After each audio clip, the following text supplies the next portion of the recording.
এই বেপর্দা মেয়েদের পিছনে ছুটেন না, আপনার জন্য অনেক সুন্দর সুন্দর হুর আইন অপেক্ষা করছে। আমি আজকে সকালে একটা হাদিস পড়েছি, মুয়াজ বিন জামাল থেকেই বর্ণিত। তিনি বলছেন রাদিয়াল্লাহু আনহু যে আল্লাহর নবী আমাকে একদিন বলছেন যে দুনিয়াতে যখন কোনো স্ত্রী কোনো স্বামীর সাথে খুব খারাপ বিহেভ করে, আছে না ভাই, মানে সবাই ভুক্তভোগী নাকি?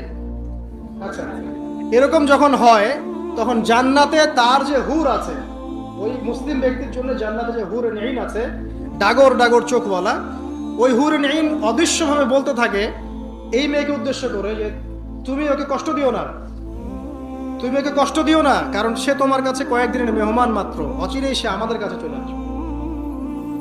তো এখন যদি আপনি দুনিয়ার এইসব নগ্ন বেপর্দা অশ্লীলতার ফেরিওয়ালা, ঠিক আছে, দেহ ব্যবসায়ীদের পিছনে ছুটে বেড়ান, তাহলে আপনি জান্নাতে হুর পাচ্ছেন না।